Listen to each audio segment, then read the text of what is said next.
Everyone, good morning সবাইকে। তো আমি রেডি হয়ে বেরিয়ে যাচ্ছি।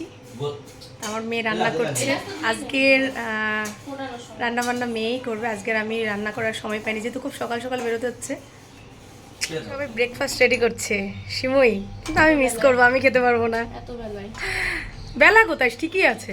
হ্যাঁ, এই টাইমে ব্রেকফাস্ট হয়। পাকা গিন্নি হয়ে গেছে আমার, আর টেনশন নেই। ভয় পাচ্ছে। চলো ঠিক আছে, টাটা।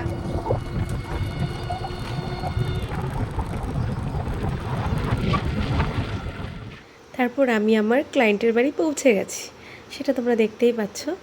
তারপর আমাকে হালকা টিফিন করতে দিল, তো সেটাও আমি খেয়ে নিয়েছি। এবার কাজ শুরু করব। টিফিনে যা ছিল তোমরা দেখতেই পাচ্ছ।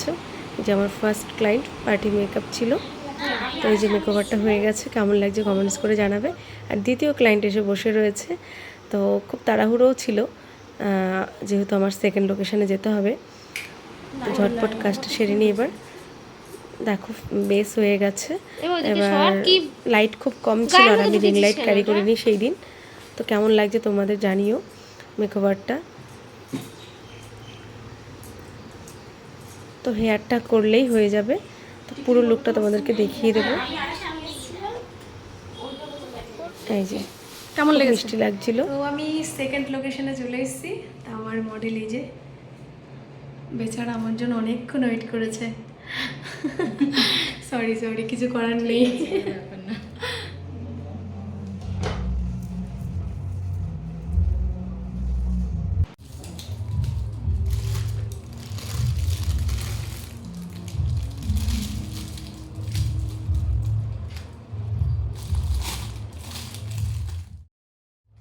কি খুঁজছো তুমি?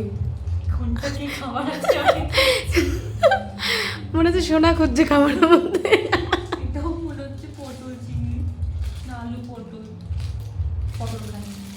আরে খেয়ে নাও, যা পরে খেয়ে নাও। তো এই যে আমার সেকেন্ড লুক রেডি। যেহেতু এটা একটা শাড়ি শ্যুট ছিল, তো পরপর তোমরা দেখলেই আগে দুটো শাড়ি পরানো কমপ্লিট হয়ে গেছে, এটা থার্ড শাড়ি। তো প্রায় এই সেকেন্ড মডেলটাকে সাজানো কমপ্লিট। তো তার মধ্যে আমি এই ভিডিওগুলো করে নিচ্ছি, যেহেতু আমি একা গিয়েছি। তো আমি সময় যা পেয়েছি তার মধ্যে থেকে একটু একটু করে ভিডিও করার চেষ্টা করেছি। কমপ্লিট হয়ে গেছে। হ্যাঁ, টাটা। এখনো 5টা শাড়ি পরবা, তারপর টাটা। আচ্ছা, টাটা। ভালো লাগছে না? কি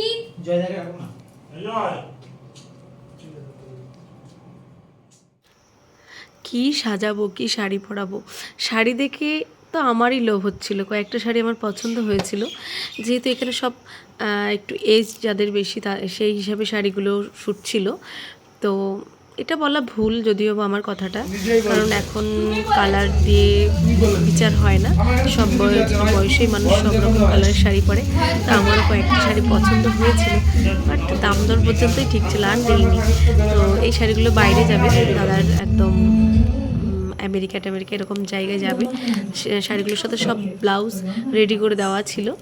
তো এই যে দেখো তোমরা কীভাবে শাড়ি শ্যুট হয়, সেটাও তোমাদেরকে তুলে ধরার চেষ্টা করলাম। তো এই যে আরেকটা শাড়ি পরানো কমপ্লিট, সেটারও ফটোশ্যুট এক্ষুনি হবে। তারপর সন্ধ্যাবেলা এই যে অনিশ ভাই আমাকে একটা সুন্দর করে চা দিল, কারণ আমি অনেকবার চেয়েছি। চা না খাওয়া পর্যন্ত আর ভালো লাগছিল না, কারণ অনেকক্ষণ কাজ করার পর না একটু মাথাটা ধরে গেছিলো। তা চা খেয়ে নিজেকে ফ্রেশ করে এই যে আবার এই সাদা শাড়ির লুকটা দিয়ে দিলাম।